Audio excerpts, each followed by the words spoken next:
Hello, welcome. I'm Cheryl. This is Your Journey Yoga. Thanks for being here today. Today, we are going to explore an inversion. Love inversions, hate inversions, you decide. Today, we're going to explore dolphin. So we're going to break it down, we're going to intensify it, we're going to modify it, we're going to get comfortable with it, and hopefully, by the end of it, you'll love it. If you do have issues that you are taking care of with your shoulders, if you have any impingements, if you have any injuries, if you're feeling like it's just not a great place for you to be, opt out of it. Move on and pick a different video.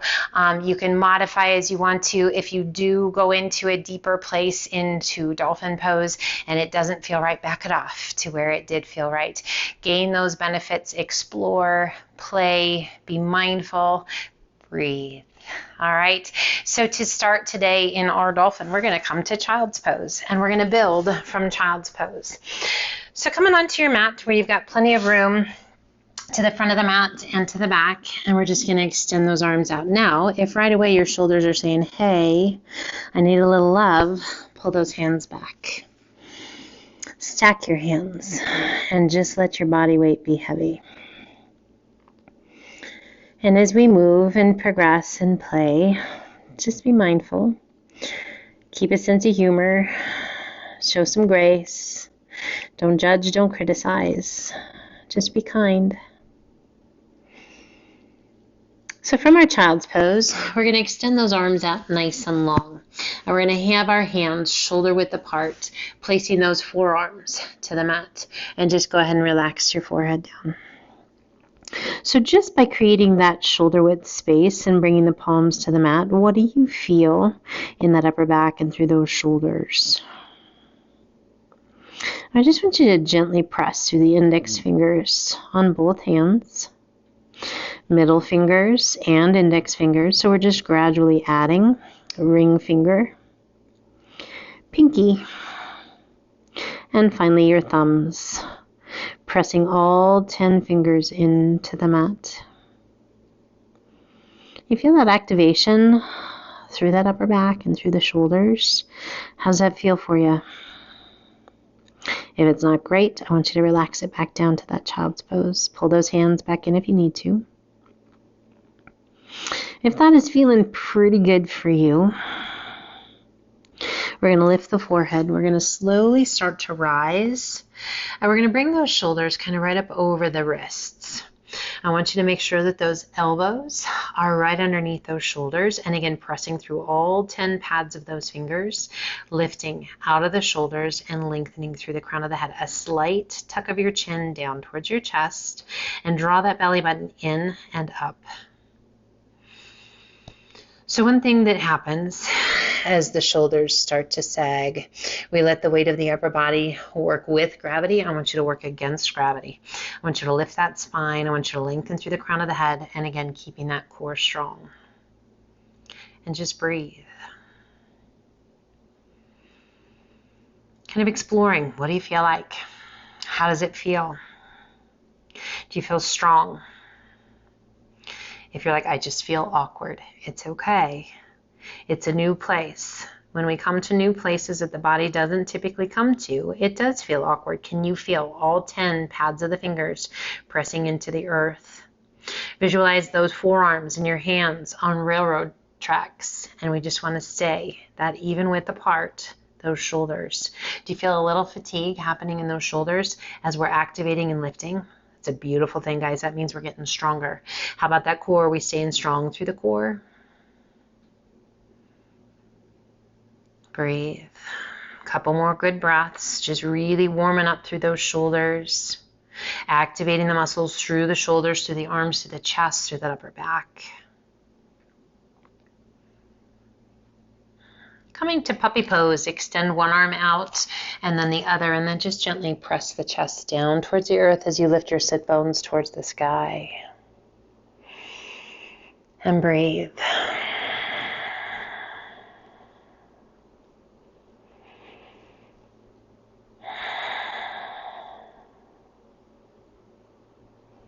So we take our time, we explore, we play.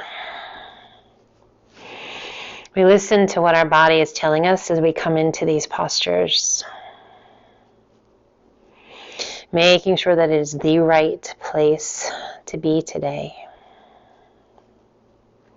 And again, those arms are right on those railroad tracks. Fingertips, middle finger pointing straight ahead, palms pressing into the earth. And slowly let's rise, lifting the chest, and once again placing the forearms to the mat, palms to the mat. Those hands are shoulder width apart. We're going to start to add that lower body. We're going to tuck our toes and lift our knees just an inch off of the mat. So you're going to feel some pressure in the shoulders, making sure that, again, that's the right place to be. I want you to watch how the wrists cock, and I want those palms flat against the mat as best you can. Find your breath. It's a great stretch for those toes, for the arches of the feet, for the calves. Wonderful strengthener for those shoulders, but be mindful. If you got something going on with the shoulders, listen to it and be nice. Go ahead and release those knees, untuck those toes, and once again sit it back to child's pose. Hands just remain shoulder width apart, forearms coming off of the mat, and just feel that length all through the side body. Find your breath.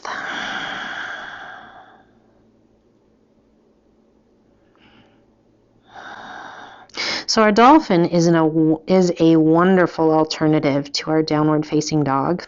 So if you are taking care of your wrists, if your wrists just really don't like downward facing dog, dolphin is a great place to come to substitute for that down dog. Let's once again, forearms to the mat. We lift the forehead. Palms, spread those fingers wide. Palms pressing into the earth. Once again, we tuck those toes. This time we're going to begin to extend the legs. So those feet are hip width apart. Our head is heavy. Now you're going to notice that really nice stretch on the backs of the legs as we extend those legs. So if you need to keep a bend in the knees, keep a bend in the knees. And just gently let those heels start to sink towards the earth. Mindful of where the hands are, right in line with those elbows, elbows in line with those shoulders. We're lifting out of those shoulders. You remember that sensation when we were still on those knees? A little bit of hollowing out through the chest. Lift through those shoulders. Find your breath. So we're going to come in and out of our dolphin pose as we add intensities. If you prefer, you can absolutely stay in dolphin. Taking your gaze back towards the toes, just that space between the feet.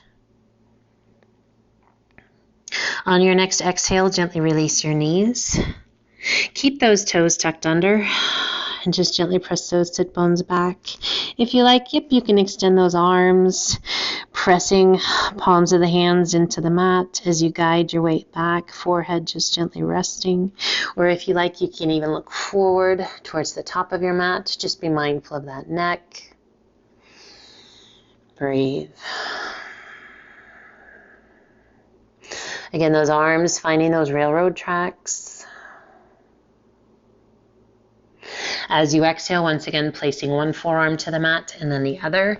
We realign if there has been any adjustment. Back finding those railroad tracks. We tuck the chin down towards the chest, extending those legs, and back up we go to dolphin. Feet hip width apart. If you like, bending your right knee, left heel pressing towards the earth. So as we get familiar to all the different spaces in our dolphin pose, is there one that's your favorite? Switch sides, left knee bends, right heel down. And if you're at the point where you're like, wow, not really, all of it's pretty challenging, you're in good company. This is not an easy pose. It's a great pose if it's right for your body. Allow both heels to gently sink. We've got 2 more progressions. Gently releasing those knees. Untuck the toes. Once again, back to child's pose. Let's sweep those arms back down by our feet. Just relaxing through those shoulders, giving those shoulders a little break. You're welcome to kind of rock side to side. You're welcome to let the wiggles go in those shoulders. So as we play in our dolphin pose, I want it to be playful. I want it to be fun. I want it to be challenging. I want it to be right for you. So really listen and be mindful of your movements. Be mindful of your breath. And really listen to what your body's telling you. As you're ready, extend those arms out nice and long. Once again, finding those railroad tracks, palms to the earth. We bring the forearms to the mat, lift the forehead. Just checking the alignment real quick as we progress. Tucking the toes, lift your hips to the sky. And once again, we come to dolphin. Finding your breath. If it feels right to you, we slowly take our gaze forward as we shift our weight forward, looking towards the top of the mat. And then ever so gently pressing it back. Again, shifting weight forward, drawing those shoulders over the wrists, gazing towards the top of your mat. And then exhale, press it back. We're going to do that 3 more times. Inhale, taking your gaze forward, shoulders forward. And exhale, press it back. Be mindful of those shoulders. If you're feeling any kind of an impingement, any pain, back it off. Just hold that dolphin. Release that urge to move. Unless you're coming out, but I just mean this forward motion. And find your dolphin. Breathe. And gently release the knees. Let's open up those knees, untuck the toes. Extended child's pose. You are welcome to stack your hands or keep those arms long. You can stack fists. Just a little release for the shoulders. And breathe. So depending upon the intensity level of your dolphin, it's great for beginners. It's great for intermediates. It's great for advanced yogis. So you just find that space that feels right to you and progress. If you've never done dolphin before, maybe it's a slow progression. Maybe if it feels natural to you and you're just really strong through the core and the shoulders right away, you can go all through the different progressions. Again, keep a sense of humor, be mindful, be kind. Lifting the forehead, drawing those knees back towards one another. Once again, find those railroad tracks, extending those arms out nice and long, and then gently place the forearms to the mat. We tuck the toes, lifting those hips. Once again, back up to our dolphin. So as we've come to dolphin multiple times now, just checking in. If you like, start to walk your feet towards your elbows, a little or a lot, as we work to stack those shoulders and those hips. Notice what the shoulders do. We don't want to collapse into them. We want to lift out of them. So if you're like, wow, I think I stepped in too far, take it a step back. Lift out of those shoulders. Stay strong through the belly. Maybe you take little tiny steps forward. And breathe. Listen into the body. Feel that stretch down the backs of the legs. Feel that intensity through the shoulders in a good way, growing stronger. Let's take a giant step back with one foot and then the other, and then slowly level out into dolphin plank. And we're going to end in our dolphin plank, lifting and lengthening. You can be down on your knees or you can remain up on your toes. We lift out of those shoulders, a beautiful strength position. Find your breath. Slow it down. Shaky is good. You'll hear me say that a lot. Shaky is always good. Means we're working hard. And gently release the knees and walk those hands back to child's pose. Big, full, beautiful, deep breaths. So lots of options in our dolphin. I hope that was fun. I hope it was informative. I hope it felt good. And I hope you will fall in love with dolphin. I actually really do love dolphin. It's a great pose. Let's slowly walk our hands up. And just have a seat, however it feels good to you. Hopefully a smile on your face, a playful feeling in your body, in your mind. Blood's flowing, you feel a little warm and fuzziness in your shoulders. Let's take a big breath in. Bring the hands to heart center. And as you exhale, a gentle tuck of your chin. And as always, my friends, I appreciate you. Thank you so much for spending this time with me, inviting me into your life, into your home, into your practice. Gently open your eyes, lift that beautiful face, and have an amazing rest of your day. Until the next time, light, love, and namaste.